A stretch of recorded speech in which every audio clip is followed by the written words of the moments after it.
Assalamualaikum saudaraku semua. Jumpa lagi di channel YouTube saya, Kiswan Sholihin, kisah wasiat nasihat sholihin yang kami rangkum dari kitab-kitab ulama yang soleh dan terpercaya. Beliau adalah Abu Ali Fudail bin Iyad bin Mas'ud bin Bishir At-Tamimi Al-Yarbu'i Al-Hurasani, berasal dari pinggiran kota Muru. Ada yang mengatakan beliau dilahirkan di Samarkand. Beliau tumbuh di kota Abyud.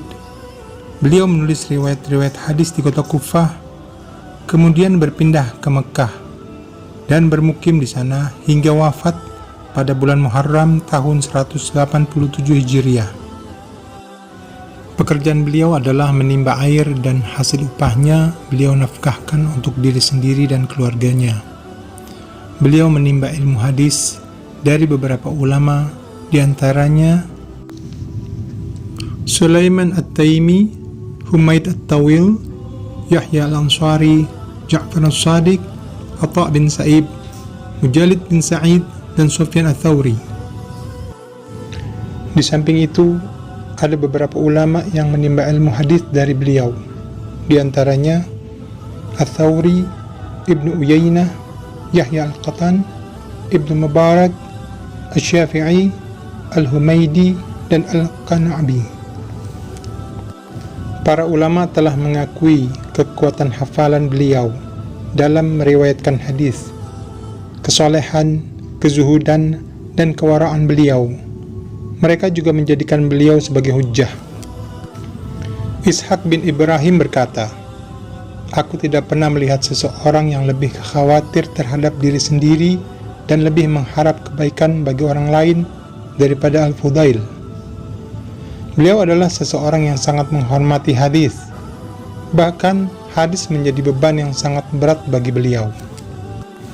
Beliau berkata, "Barang siapa yang mengenal hakikat manusia, ia akan tenang." Salah seorang ulama mengartikan nasihat ini dengan makna, manusia tidak dapat mendatangkan manfaat maupun membawa bahaya. Beliau berkata, "Bagi kami bukanlah seseorang mencapai kedudukan yang tinggi karena banyak salatnya atau puasanya saja, tetapi dicapai dengan kedermawanan jiwa, kebersihan hati, dan memberi nasihat kepada umat." Hal ini diperjelas oleh Al-Habib Abdullah bin Al-Haddad bahwa sifat-sifat itu juga disertai dengan banyak sholat dan puasa. Beliau berkata, "Meninggalkan amalan karena manusia adalah riya. Berbuat karena mereka adalah syirik. Sedangkan keikhlasan adalah Allah menyelamatkanmu dari dua sifat ini." Beliau juga berkata, "Bila Allah mencintai seorang hamba, maka dia akan memperbanyak kegundahan di hatinya. Bila Allah membenci seorang hamba, maka dia akan memberi keluasan materi duniawi." Al-Fudail berkata, "Seandainya dunia seisinya ditawarkan gratis padaku, tanpa adanya perhitungan atasku, pasti aku akan jijik kepadanya. Seperti halnya salah seorang dari kalian merasa jijik bila melewati bangkai, takut mengenai bajunya." Abu Ali Ar-Razi berkata, "Aku berteman dengan Fudail selama 30 tahun. Aku tidak pernah melihatnya tertawa maupun tersenyum, kecuali di hari kematian anaknya, Ali. Lalu aku bertanya mengenai hal ini. Beliau menjawab, sesungguhnya jika Allah ridho suatu perkara, maka aku pun ridho terhadap hal itu." Beliau pernah ditanya tentang arti tawadhu, dan beliau menjawab, "Tunduk dan menerima kebenaran yang kamu dengar dari siapapun yang mengatakannya." Di antara kata-kata mutiara beliau adalah, "Sungguh bila aku bermaksud kepada Allah, aku dapat mengetahuinya dari tingkah laku keledaiku dan para pembantuku. Barang siapa yang duduk di tempat ahli bid'ah, niscaya ia tidak akan diberi hikmah. Tiada sesuatu yang lebih baik untuk dijadikan perhiasan bagi seseorang daripada kejujuran dan mencari barang yang halal. Seluruh keburukan dikumpulkan dalam satu rumah, dan yang menjadi kuncinya adalah cinta dunia. Seluruh kebaikan dikumpulkan dalam satu rumah, dan yang menjadi kuncinya adalah sifat zuhud terhadap dunia.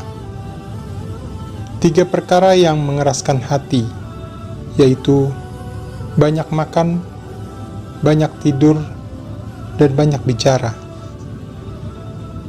Barang siapa yang mencari teman yang tanpa cacat, niscaya dia tidak akan memiliki teman. Sebaik-baik amal perbuatan adalah yang tersembunyi, yang paling terhindar dari godaan syaitan, dan paling jauh dari riya. Termasuk mensyukuri nikmat adalah menceritakannya. Allah memang menghendaki rizki orang-orang yang bertakwa berasal dari tempat yang tidak mereka duga.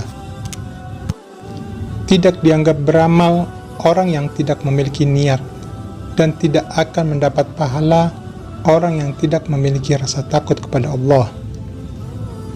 Sungguh beruntung orang yang mengasingkan diri dari manusia, merasa senang pada Tuhannya, dan menangisi kesalahannya. Inti zuhud adalah ridha terhadap ketentuan Allah. Semoga bermanfaat. Assalamualaikum warahmatullahi wabarakatuh. Jangan lupa subscribe, like, dan share-nya.